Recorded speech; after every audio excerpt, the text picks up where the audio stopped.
All right. Good evening, everybody. I'm John O'Loughlin, and welcome to our show. It's called McDuff Lives, and it's Monday night. That means it's time to have another chat with our friend Garland Nixon. Hey, Garland, how are you?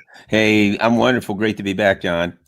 Super, super. Well, I've had a pretty busy week myself.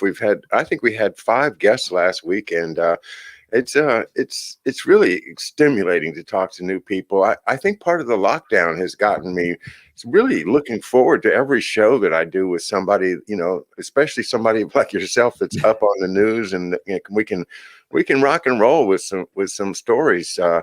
What's the top story on your mind tonight, Garland? Well, there are a bunch of them. I think one of them, though, it's a story that needs to be brought up, and that's the issue of Julian Assange.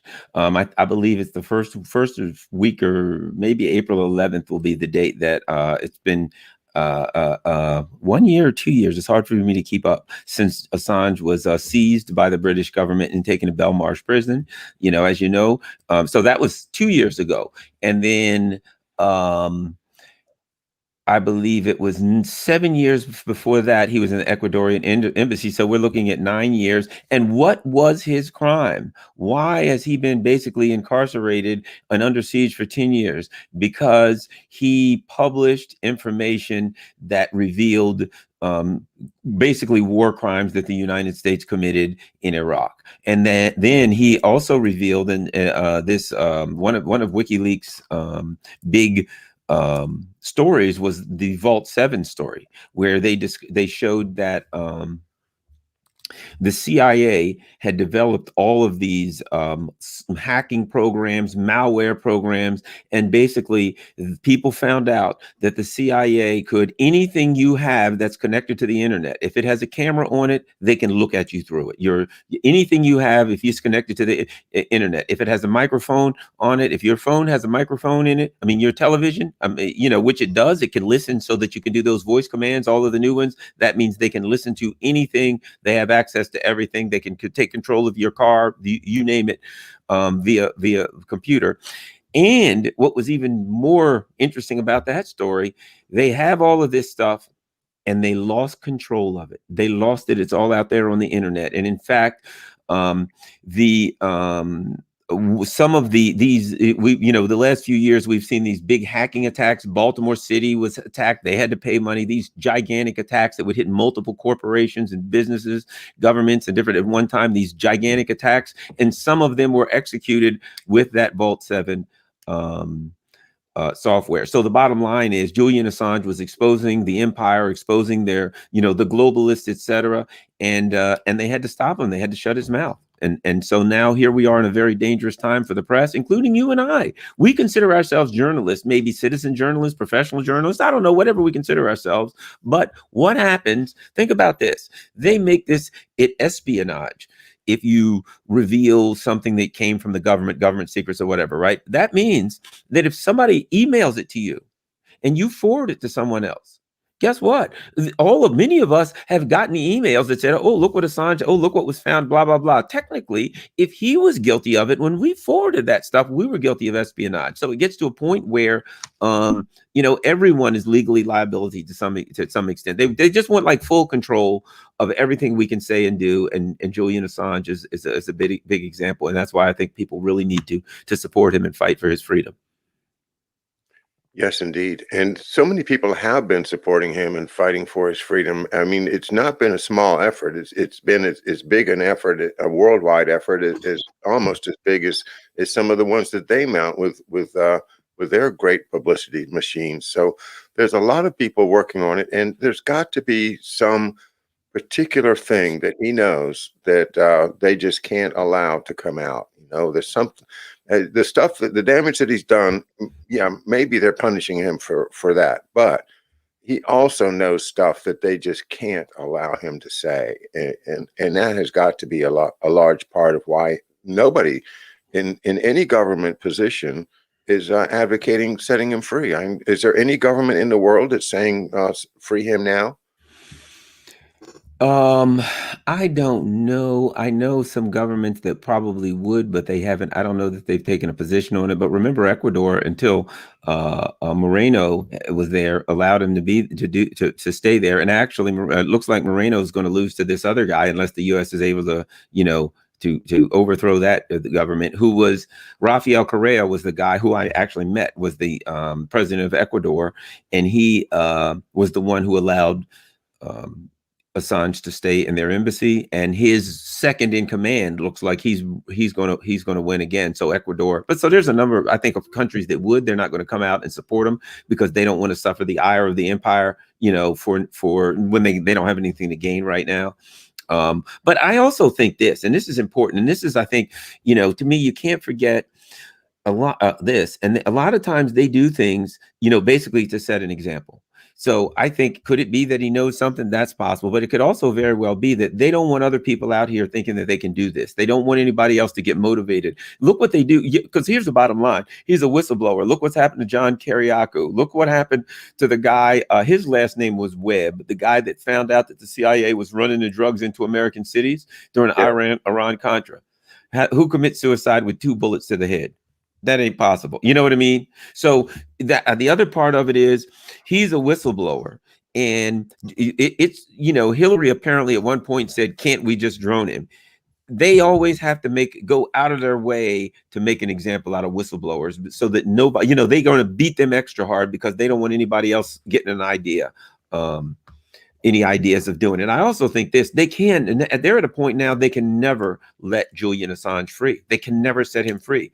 They'd have to kill him first, because I believe that when he was in Belmarsh, remember, he came to court and he was saying, I can't think right. He couldn't. He's a brilliant man. He was a hacker at one point. He wrote books, you know what I mean? Brilliant individual. He was saying, I couldn't think right. He couldn't even understand the questions. I think they were using all kinds of drugs, maybe experimental drugs, maybe different drugs that the intelligence, agencies use. I think they were using like steep sleep deprivation and different things to try to basically torture stuff out of him. And they can't let him go because he'd tell. And that stuff is illegal under international law. Yes, and absolutely, it looks very much like a case of him being sedated, if not something worse. And yeah, they will do it. We've here read a number of books, including Poisoner in Chief by Stephen Kinzer, the chilling story of Sidney Gottlieb and his crew that unfortunately seems to have interfered with my father's life. So we're working on some MK Ultra stuff here on this end too. And that's what it is. That it's all about mind control. Can we take control of somebody's mind? Well, let me tell you, that was Alan Dulles's goal for the CIA, was to be able to just, somehow with some wiki wacky, just turn somebody into the Manchurian Candidate, or have them, spill all the secrets. That kind of mind control was the holy grail of the CIA. yeah, there's the guy, they made a movie about him, Frank something or other, the guy that they threw out the window. Yeah, Frank Olson. Frank Olson. Yeah, yeah, yeah. And now, believe it or not, and here's something interesting. So my mentor was Paul Robeson Jr., his father, of course, Paul Robeson. Yeah. Very early when I met him, when I talked about his father, he said basically what happened, that his father was at a cocktail party. He had been warned. There had been attempts on his life. There had been attempts to poison him before. That his father, who was, again, this is a brilliant man. This is a man who was literally a genius. He spoke over 20 languages fluently: Chinese, Russian, German, you name it, right? Who sang all over the world. He was a lawyer. He graduated top of his class from Princeton. The man was a brilliant man, and he was an orator speaking worldwide. And then all of a sudden, he was at a cocktail party in Moscow, I think, whatever it was, 61. He had a drink and he just like collapsed. He didn't know anything. They then grabbed him and they shipped him to London and gave him like these shock treatments. Yeah. And he never really could recover. And basically Paul said it was CIA, using the drug, whatever, to basically destroy his mind. Yes. And they couldn't control him. So they went that way with it. And you're absolutely, no, there's no question in my mind that it was the CIA that went to destroy him. He was a voice for the the what did they call it? The idea of the non-aligned movement. Yeah. Remember the Yes. non-aligned movement? Well, that was if your name was Dulles, then anybody that was for the non-aligned movement had to go, because that they were lining up the world the way it is right now, with just the way what Joe Biden said last week. He said, he has no soul. That was what John Foster Dulles said about communism generally. These people have no soul. They're atheists. They are totalitarians, and you cannot negotiate with them. That is the key, that they want to convince the American people that you can't negotiate with China. You can't negotiate with Russia. There's only one way to deal with them, and that is through the constant application of force and threats and pushing the limits. This Navalny guy in Russia now, and Belarus, the military stuff sailing through the Straits of Taiwan, Formosa. All of these things are the full court press. Right. We're never going to stop harassing, causing them to hopefully to make a misstep that will allow us to blow them up. Right. And well, now if you look, and there's basically a China-Russia alliance going on. They call it a strategic partnership, but they've created an alliance, pretty much a block. Interesting. But on that front, I think it's something that needs to be talked about. What's going on worldwide with the U.S., particularly from that perspective. Something huge happened recently. So China signed a deal with Iran. And the Chinese foreign minister went to Iran and talked about the nuclear deal and said the U.S. should just get back in the deal. Basically went there and said the U.S. is wrong and you guys are right. They should just get back in the deal and drop the sanctions. And he went on to say, they cook up basically stories so they can sanction people. And then they went on to say, and we're going to sign a deal with you, where we will develop your stuff and blah, blah, blah, 25-year deal. It's been estimated at like $500 billion or possibly far way more. So what they did was, Iran is having a lot of economic problems because of U.S. sanctions. Basically, China just threw them an economic lifeline.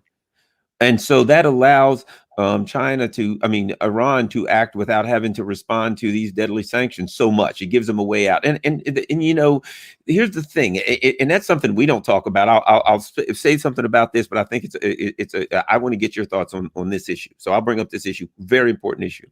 Sanctions. We sanction everybody.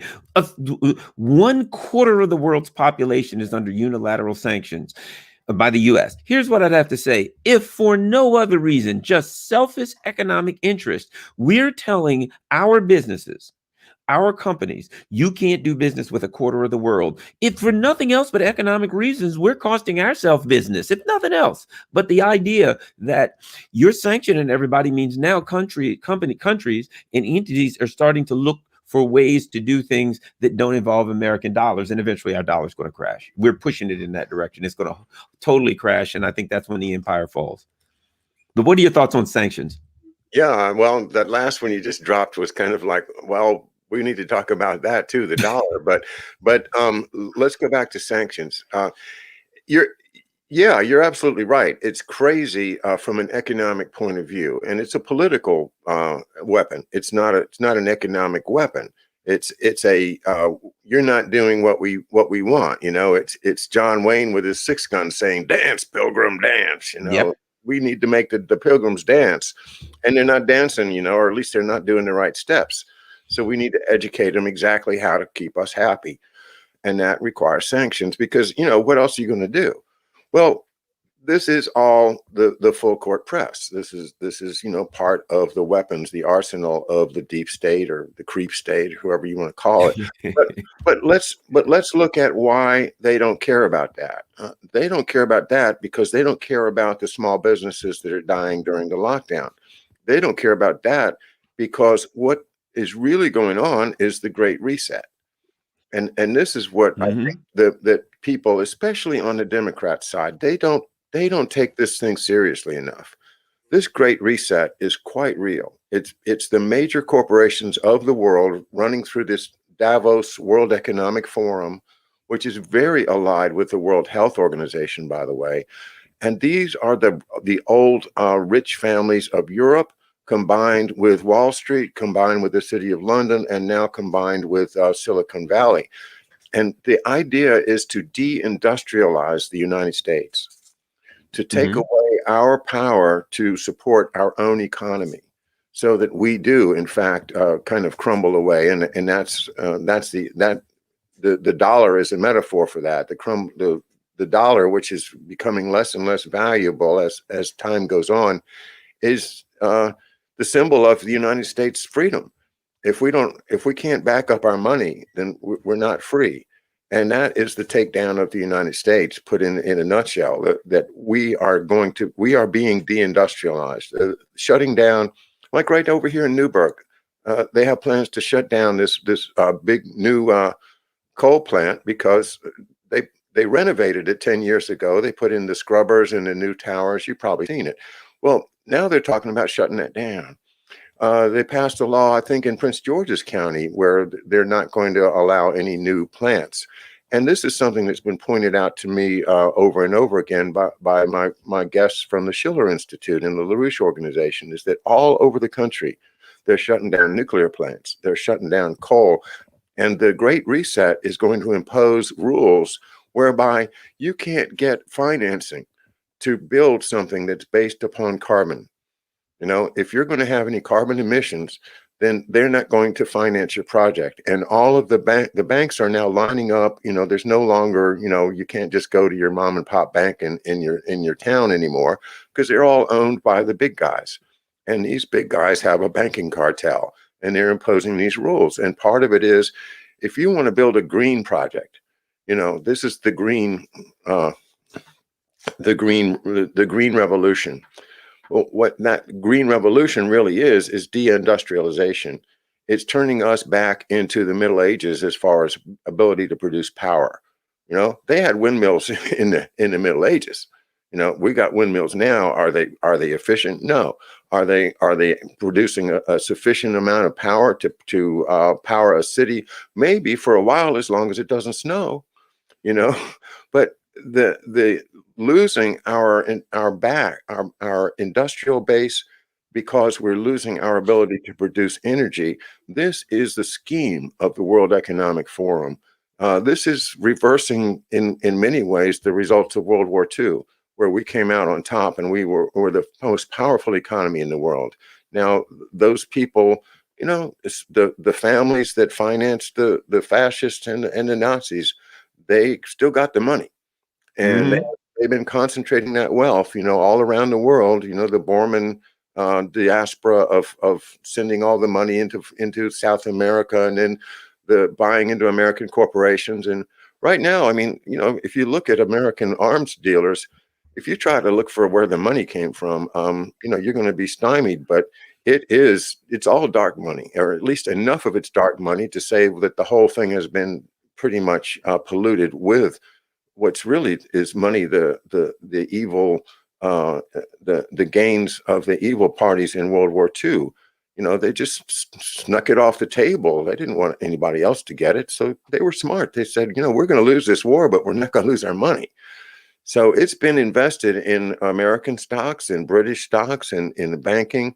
And now they have enough control that they can do what they wanted to do all along, and that is to completely disable the United States as a world power.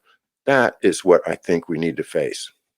Yeah, and I think we need to face yeah. And I don't see any way the US doesn't completely fall, in my opinion, based on, the leadership, excuse me, the direction. Forget one individual person. You know what I mean? Because you can say, oh, it was Obama, it was Trump, it was Bush, it was Clinton, it was whatever, but the system behind those, you get to I more feel like that presidents, are ceremonial positions to a large extent. And there was a guy named Donald Trump, who I don't even agree with his policies for the most part, but was from outside of the system, and he drove the system insane. The system went insane with Donald Trump because he wasn't part of the system and he didn't know how the game was played, and he tried to do something different.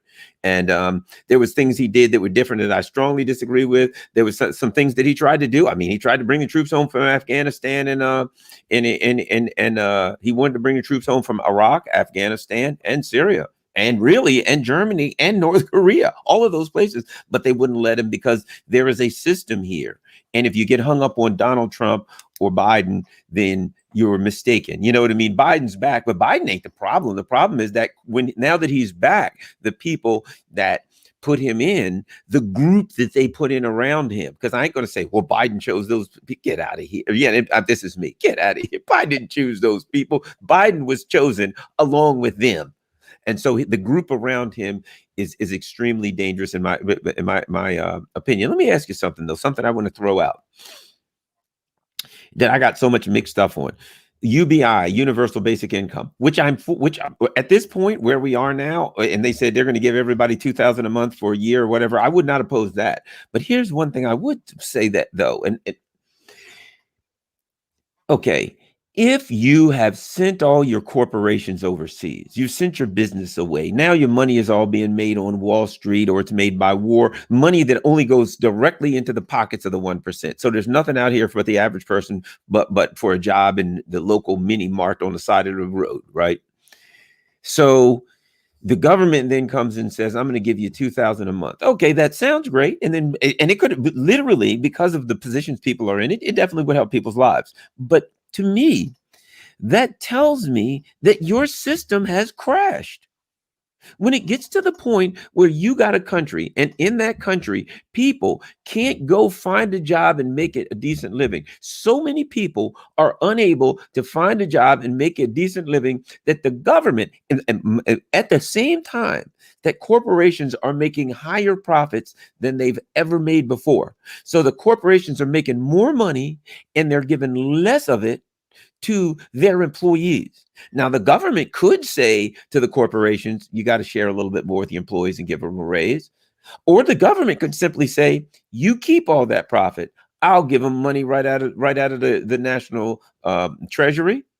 And then what are those people going to do with the money? They're going to pay the credit cards off. They're going to pay their mortgage. They're going to pay their car note. So the bottom line is, the corporation doesn't have to pay the person that works for them anymore. And then the government gives the person $2,000 a month and the person pays bills. And even that goes right back into the pockets of it just filters through the poor average schmuck right back into the pockets of the corporation. I'm not saying that I'm opposed to that, because that's how screwed up our system is. We might need that. But I'm just saying, to me, when I look at that, it says to me, whatever, I don't have a name for this system.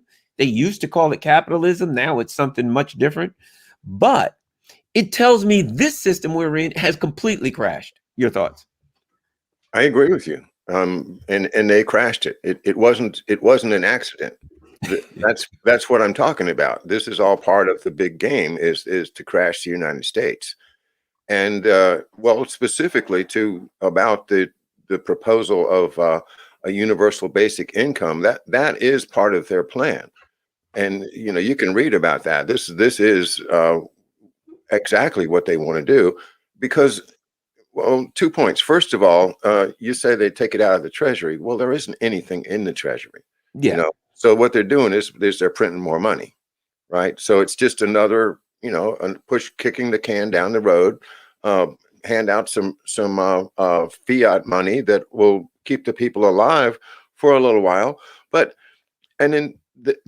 the idea is you then create a dependency, because if there's no jobs and you're getting $2,000 a month, and somehow you've figured out a way to survive on that $2,000 a month, then you're going to be complacent. You're going to be a good serf. You're not going to buck the system if you can survive without having to work too hard or to work. And so that $2,000 becomes a vehicle for them to turn us from citizens into serfs. It's the way I look at it. And then again, you also are optimistically thinking that they're going to take the $2,000 and pay off those horrible credit cards and student loans and things. I don't think so. I think those $2,000 are going to go out for the new dress for the daughter, and the new pair of shoes, and the pair of Nikes, like they always do. I don't think that money is going to pay off anybody's debts in any serious way. Maybe I mean, there are responsible people that will say, okay, I can use this, and then, I won't have a car payment, and it'll be much easier on me if I just do that. But, really, it's, most people are in over their heads enough to think, oh God, finally I got some money I can spend. Let's go shopping.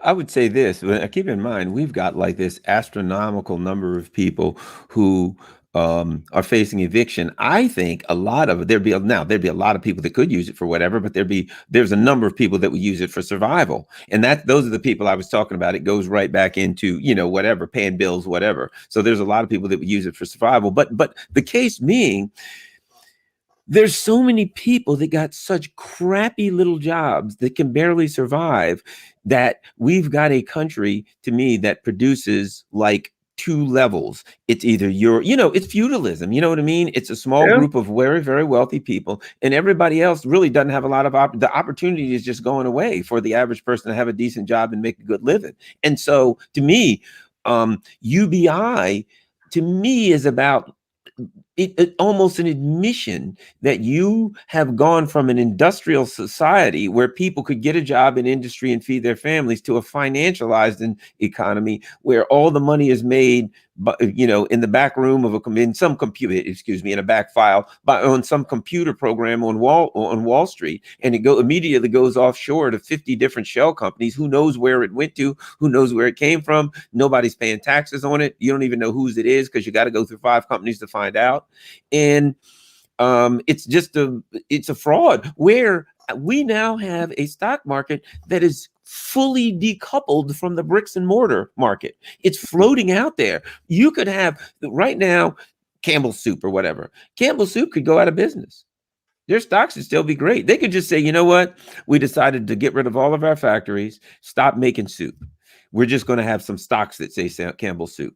And you know what? The stocks would do fine because there's no soup required for Campbell's Soup. That's what our stock market has become. It is decoupled from bricks and mortar. There's nothing required. And because 85% of it are owned by the top 10%, they'll let your company crash. If you're a small company, if you're big, they bail you out. They'll let your business crash. They'll let millions of people get evicted, but no matter what. And they'll say, we can't give people money. And then they'll say, oh, by the way, we're sticking $1 trillion every 10 days into the stock market. We're sticking $1 trillion a month. Right now, I guess it was about 6 or 8 months ago or 6 months ago, they said they were going to put another trillion a month, I think it was, into the stock market for the next like 2 years or something. No, my bad. It was 100 billion a month. I remember it came to like 2.5 trillion. Now, keep in mind, they can't get $600 for the average person or 14, or they got to argue whether it was $2,000, and they will throw another trillion into the stock market on any given day because it isn't even real, and they just keep it floating. So the investments of them and their friends stay wealthy, stay high, and they stay rich. That's all it's about. And then they give all the money that they gave in the CARES Act, now that's 2 trillion right there, but the 3 to 5 trillion that they gave to the companies at the beginning of the pandemic, all the companies did was went and bought their stock back, and then they made even more money because their stock their stock went up. So that all went to Wall Street also. It sounds like they were geniuses and they deserve bonuses. I'd give them all big bonuses for that. Well, one thing I'll say about them, and you were right about one thing for sure. Think about it. The 2008, after 2008, the wealthy people made more money than they'd ever made before in their life.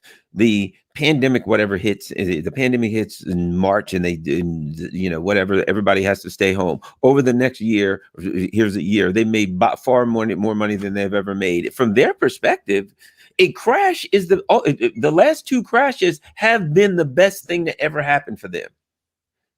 So, Yes. Of course, they love a crash because that's where they make all their money. That's when they transfer the rest of what we have into their pockets. I would add the SARS-CoV-2 crisis has been one of the best things that ever happened to them too. It's shocking, and it again, it just baffles me that the American people will stand for this, because we're supposed to be smart and look out for.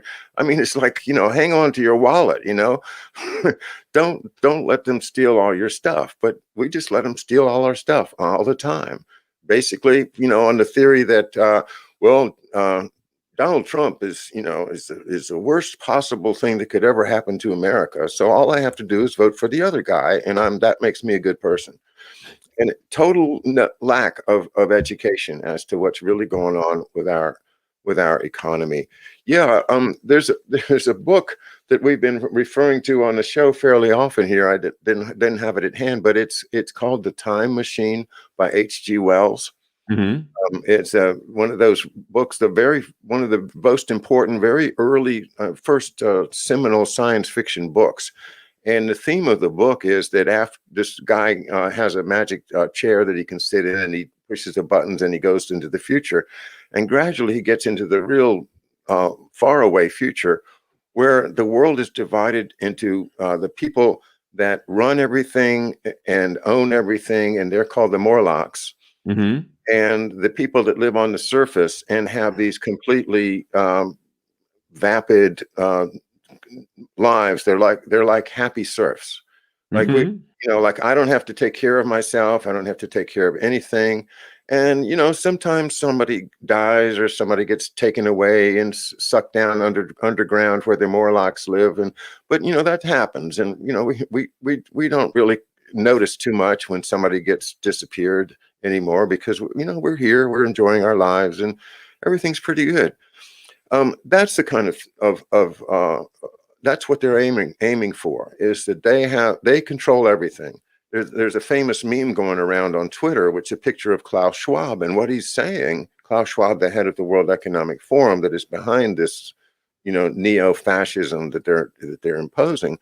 And what he says is, you won't own anything, and you'll be happy.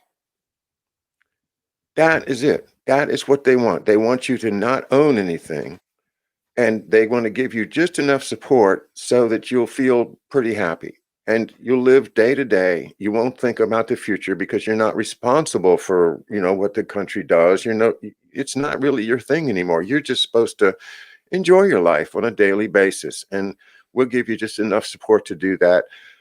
In their minds, they've made happy people, that everybody's, because you don't have wants anymore. They're taking away your wants and they're supplying all your wants. They're saying, okay, here's some basic food for you. It's GMO, yeah, but it'll keep you alive for as long as we need you.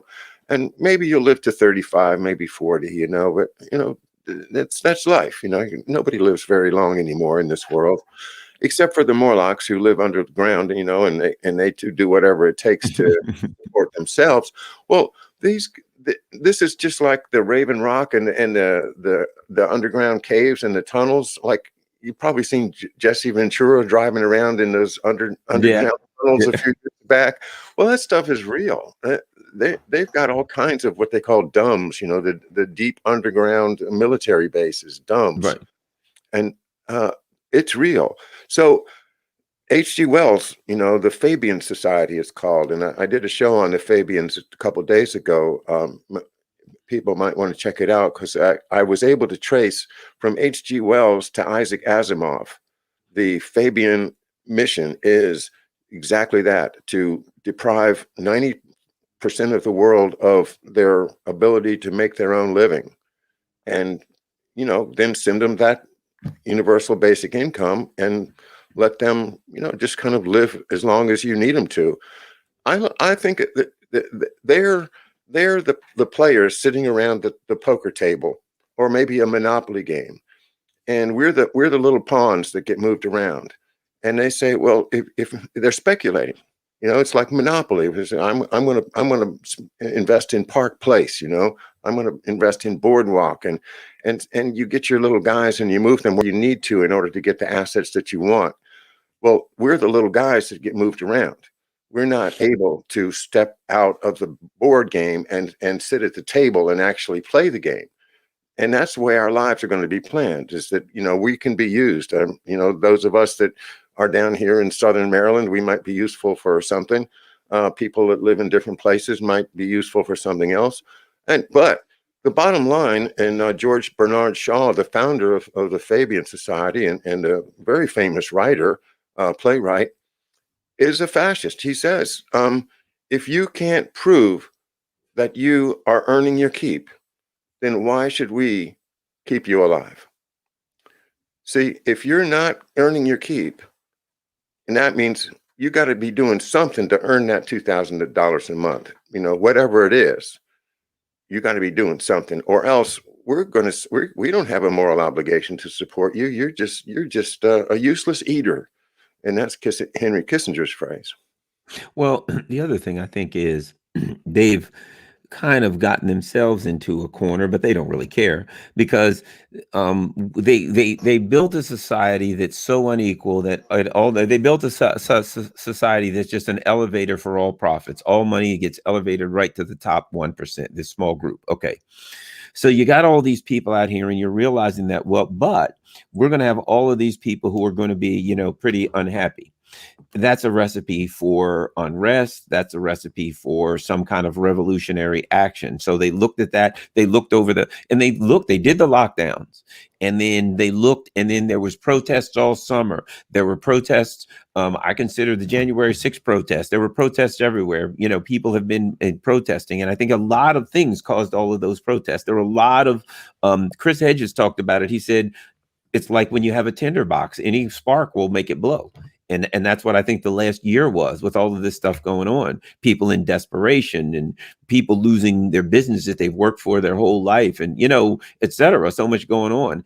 And I think what they're looking at doing is, how can we, the top 1%, continue this system that benefits us and nobody else, but how do we do it in a way that keeps the hordes of starving, angry people from, storming the castle walls? So it's how do we hold off a revolution? And I think you're right to some extent. It's, look, they're talking about a UBI because they realize it's getting to a point, and it will get to a point where there's a lot of people that can't make enough because housing prices are too high, and everything's really screwing it up. And they know that dollar's in danger. If the dollar crashes, you'll have all of these people who are in desperation, and that's a recipe for disaster. So I think that UBI, and remember, the guy that Kate started talking about it the first, Andrew Yang, he's a billionaire, isn't he? I think Yang's a billionaire, isn't he? I don't know that myself. I'm pretty sure he is. I remember that to be the case. I didn't know that he was the first guy that talked about not the UBI. first, but if you think about it, he wasn't the first person, but he's the one who brought it into prominence in the mainstream conversation, the mainstream narrative. And I think it's not an accident that he's a billionaire, because it's like, man, they're going to all get angry and have a revolution and cut our heads off with this thing that we've set up. What are we going to do? We'll give them just enough so they can survive and keep their mouths shut, and then they won't kill us, and then we can just keep on doing whatever we want. I think that's the plan. But think about this. What other plan do they have? They are not. The other alternative would be, look, okay, let's give a little bit back more. Let's make the society a little bit more fair so these people could catch a break. They sure as hell ain't going to do that. So they don't really have a lot of other options. You mentioned Chris Hedges, and I don't follow him, but I saw him. He was quoted in a Mint Press article on Twitter about 3 or 4 days, maybe 4 or 5 days ago now. And I was just really saddened and disheartened by what he had to say. He wrote an essay, an article that is, I'm sure it makes the rounds. Like he's a famous guy, Mm-hmm. Harvard divinity, he's a philosopher, a thinker that has a great following. And he said, without any proof, that there are all of these right-wing fundamentalist Christians that are taking the idea of evil and the satanic nature of the forces that are, holding everybody back. The people, the ones that are responsible for the misery of the average. I don't know, what do you want to say, redneck, or the average poor white person. And they're saying that these folks are violent, that they are ready to do something violent. And that is crazy to me. I just recoil at the idea that your average person, and I guess what we would call them MAGA people, the people that wanted to vote for Trump because he was patriotic and wants to keep the country sovereign, and for all the reasons that you've talked about as well. These folks are being attacked as if they are religious fanatics ready to go to war, you know, like onward Christian soldiers, and but that's not who they are. These are one of my favorite movies when I was a kid. My mother used to like to watch it when it came on. It was Sergeant York. It was Hmm. about Gary Cooper growing up in the mountains and in a fundamentalist Bible thumping church, and they were absolutely, you will never go to war. There, we are turning our swords into plowshares. We are not. We are absolutely not going to go to fight. And then here comes World War One, right?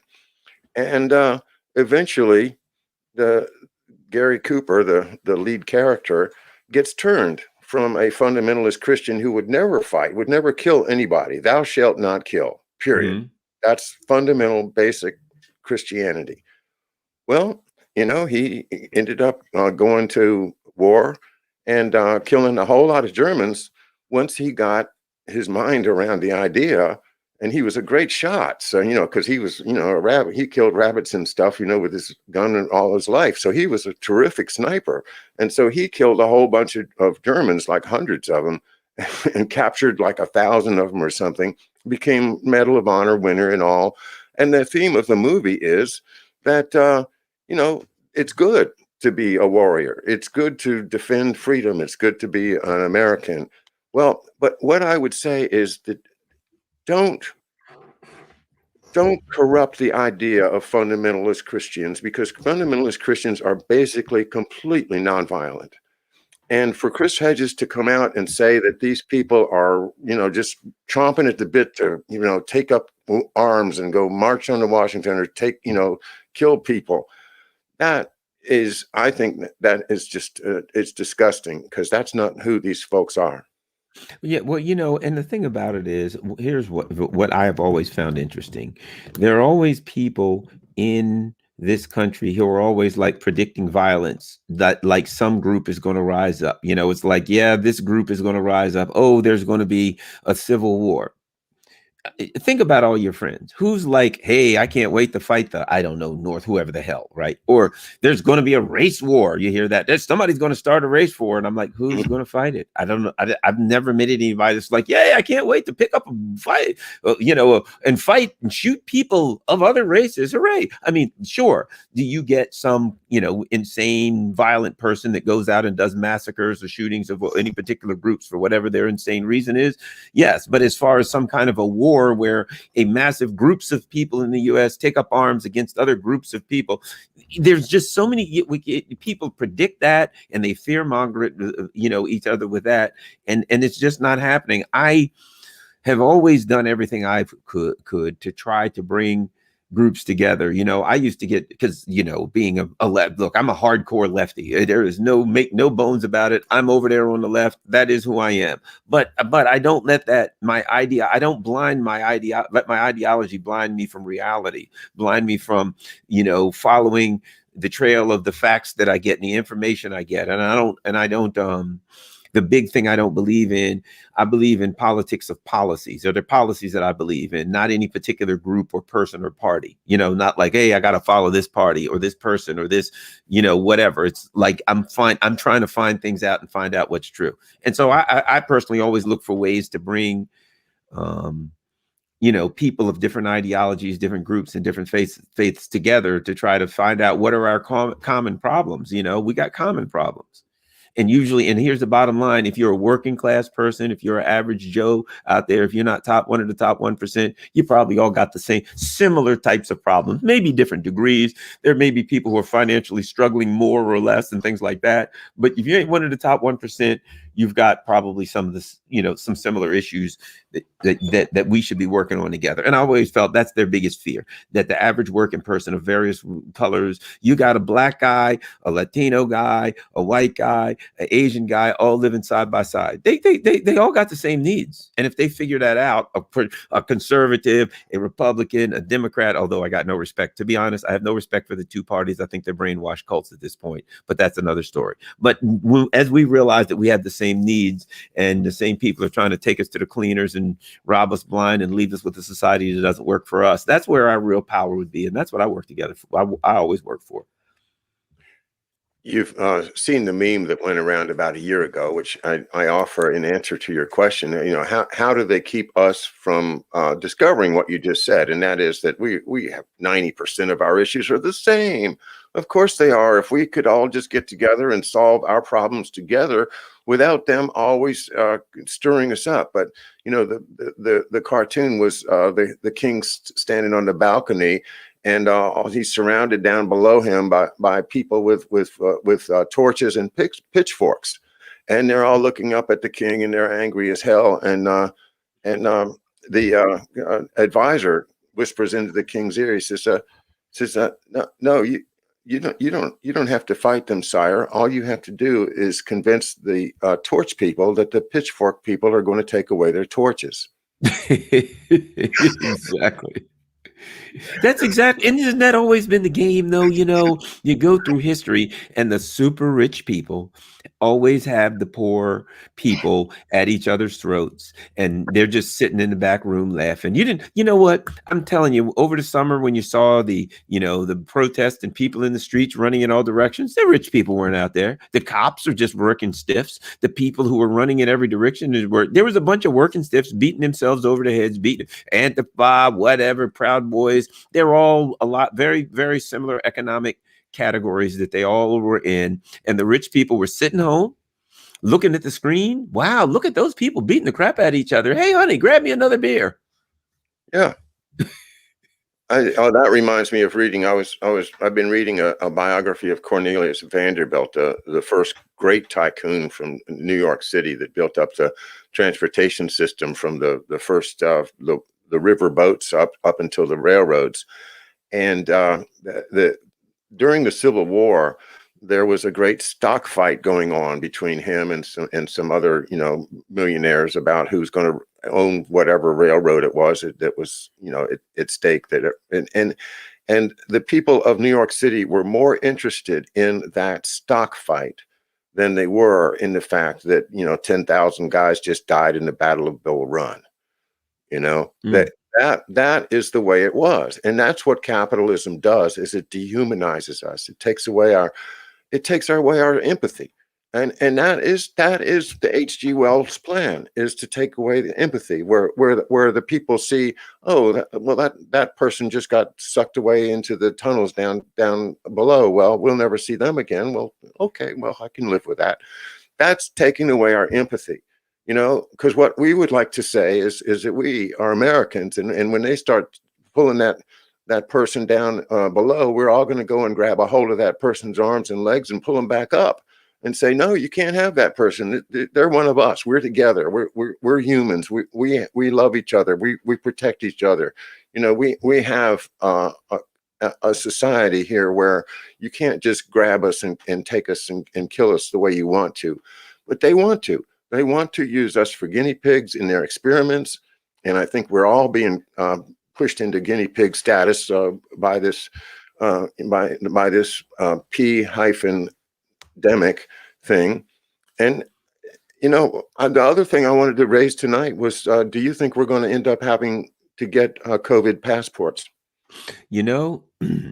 In the very beginning, when people were saying that kind of stuff, I was like, nah, get out of here, blah, blah, blah, blah. But now you can see things moving in that direction, the direction of, I don't know about passports, but it certainly sounds like there's going to be like some kind of ID. You're going to have proof of, there's going to be, basically, it appears to me, some kind of, we're already seeing it in the UK. There's a move to make you have some kind of identification. And here's the thing that I don't understand that much. I mean, and this is just from a logical perspective, right? Just from a logical perspective.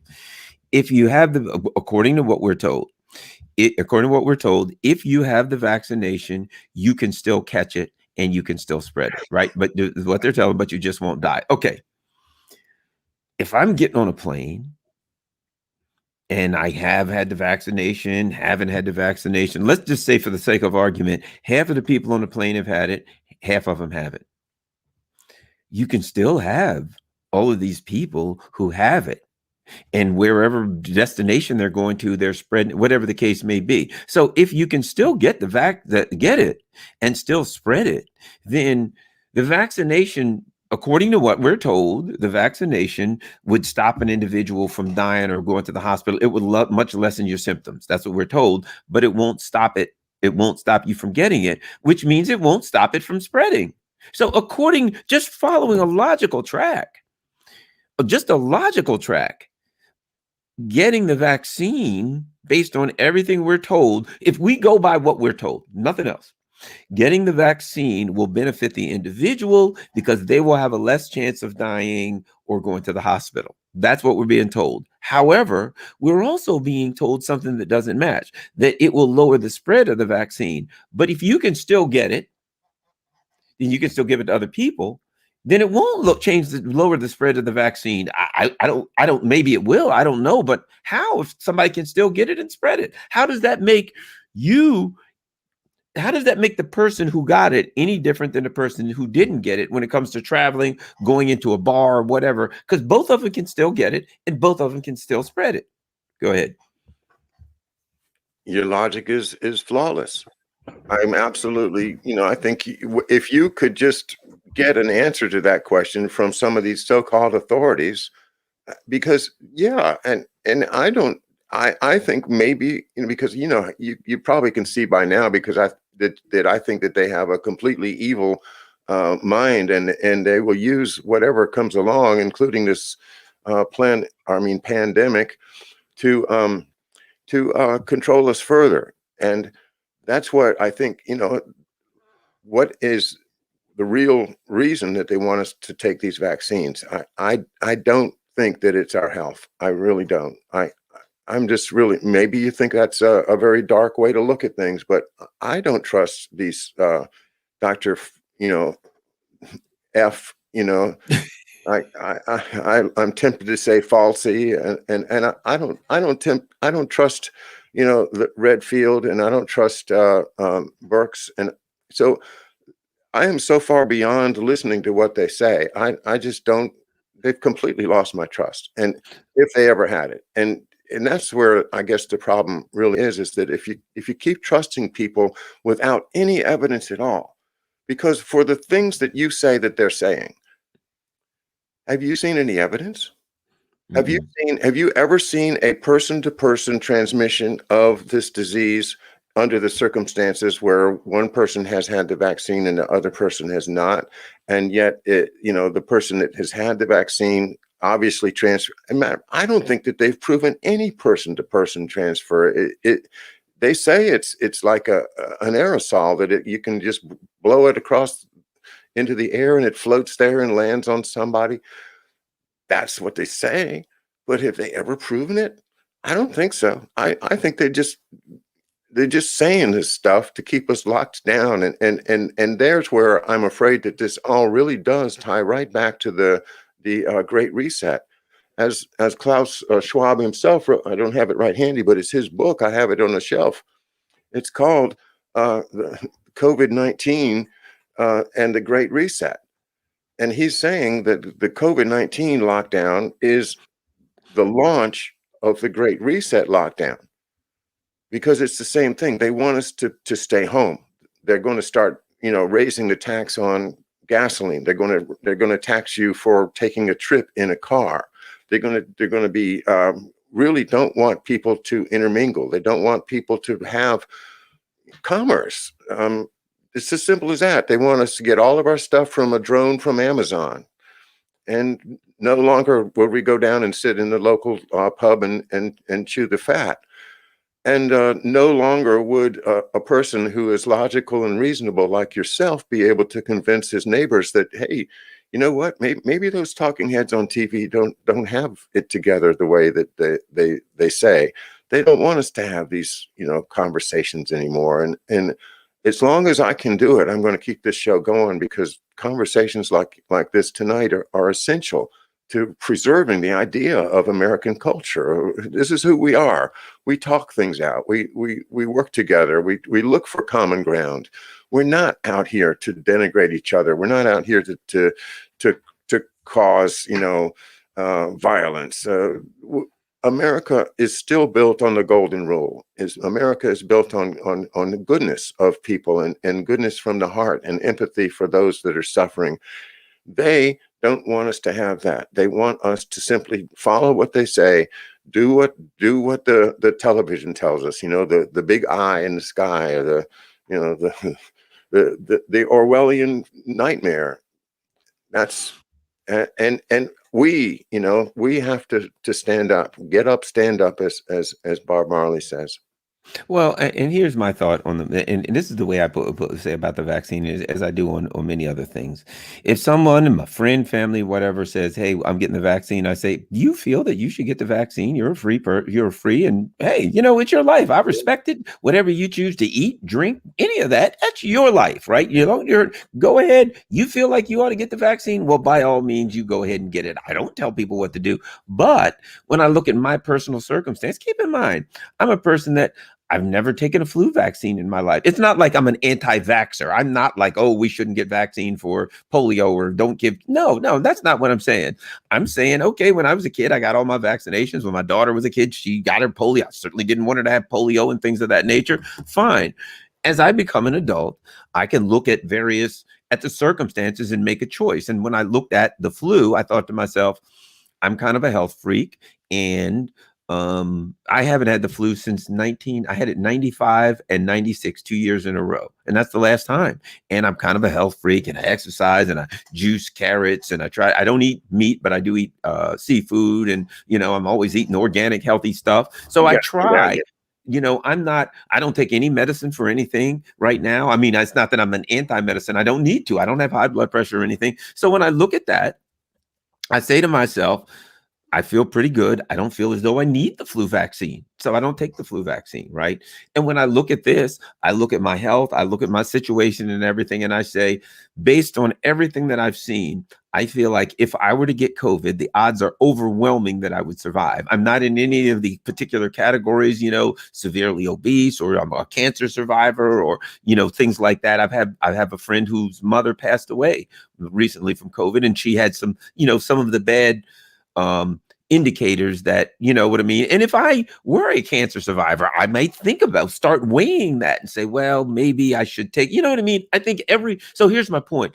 Everybody should have a right to make a decision based on their personal circumstances. So when I look at it and say it's new, it's an experimental vaccine.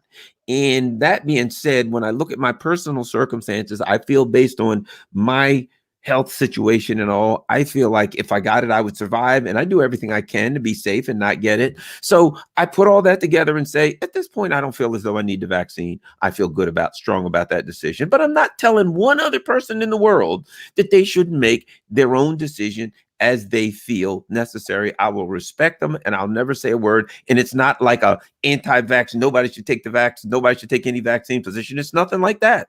It's simply in the same way, if like when my back, I remember going to the doctor and the doctor saying, with the pain you have, you should have surgery. And I'm like, I ain't for that. I went to a chiropractor. I gave up sugar. I changed my diet. I started doing these different exercises. I was able to, without getting surgery, do it. Right. And I felt like to use the least intrusive method on my body for my health. And I look at this the same way. I wasn't anti-surgery. People should have surgery I had surgery when I tore my Achilles. So it's just this individual circumstances weighing everything. I'm like, I don't think I need to do an experimental vaccine at this point in my life. If my situation change, if I gain 100 pounds and suddenly come down with 4 different diseases, maybe I will. But at this point, I don't think I need to. And I don't think there's anything wrong with a person making that decision. That doesn't make you some crazy tinfoil hat conspiracy theorist, because you look at your health as an individual and evaluate it and should have a right to make your own personal decisions. Yes, but this propaganda stuff has got every country in the world afraid of you. They're not going to let you come into their country anymore. You know, you want to go to Iceland? Well, forget it. You can't go to Iceland. You know, why? Not because you're sick, you know, but because you won't, you know, roll up your sleeve and bend over. You know, and if you don't roll up your sleeve and bend over, then you're going to be gradually deprived of your freedom of movement. And that is going to divide this country like nothing else, you know, where everybody that doesn't want to take the vaccine is going to move to Florida, you know, Oh, and think everybody, about this. Forget just this country. What about worldwide? The yeah, wealthy countries all get the vaccine. The poorer countries and the poorer people around the world, they're not even going to get it. So they won't be able to travel at all. They'll be completely, you know what I'm saying? So they'll be like, hey, sorry, you're from this such and such country. So now it becomes only certain countries can travel around or do things. You know what I mean? So yeah, it's just, again, it's not, and the others, there are people like me who can make a legitimate, factual, logical argument that at this point in my life, based on whether or not I would die if I got it, there's probably not a high probability that I would, probably less than 1% chance. So then I don't need to take an experimental medication. That ain't the case for everybody, but it sure is for me. But they don't want you to, as an individual person, to be able to make a decision that no one can argue isn't a logical and reasonable decision. It is not based on any theories or conspiracy theories at all. It's a reasonable conclusion that you can make based on your health. well, it sounds like you're a danger to national security, sir. You're going to have to come with us. You've had a little bit too much to think. I know That's somebody's like 29 years old. You're 29 years old in perfect health. Nothing's going to happen to you. I'm not telling you don't get it. I didn't even say anything to him, but I thought to myself, the category you're in is so low of the possibility of you getting it. You can do it. I didn't say it. I'm just thinking to myself, if that was me, I probably wouldn't. it's fear. You know, it's basically fear that the psychological testing of people under the different psychological, you know, from the CIA to MK Ultra, all that, they have figured out that the main way to control people is keep them scared. So, you know, the next version is going to be worse than this one. You know, you better get you better get this. You better do this. And all the time. Keep them afraid, and that keeps them from getting to where you're at, and that is to be able to sit down and reasonably think through your choices and think through your options, and then to help other people as a mentor. And I'm just so thrilled to know that your mentor was Paul Robeson Jr. And because, you know, as a singer, when I was starting, I was everything that Paul Robeson Sr. did was just like I had to memorize. God, what a genius! I would say he has the most beautiful voice of the 20th century. Without you know, I mean, sure you could argue with me, but that's my Not a belief. baritone for sure. There was nobody better as a baritone than him. Yep. Well, guys, it's been another hour. It flew by. Actually, we've gone 5 minutes over, and I'm glad we did. We got to wrap up some good topics. And Garland, you got to come down here. We'll have some seafood, and we got some. My wife loves to cook in exactly the way you just mentioned. There's a great organic farm up the road called Next Step Organic Produce, and we'll get some fresh vegetables and some fish, and you got to come down here. Oh, that, yeah. Well, let me know, man. I'm all for that. Sounds good. I'll come down on a weekend, a Saturday or Sunday, and hang out a little bit. It's beautiful, and today has been gorgeous. Tomorrow will be gorgeous. So let's look on the bright side and enjoy our lives. Thanks for being with us tonight, Paul, Garland. And there's a picture of Paul There we Robeson. go. Yeah. Did you want to play him? Not tonight. I think we're going to call it a night. But maybe the next time we get together, we'll play a little Paul Robeson. So if people haven't heard his gorgeous voice, we'll turn you on to that. Good night, everybody. Thanks again.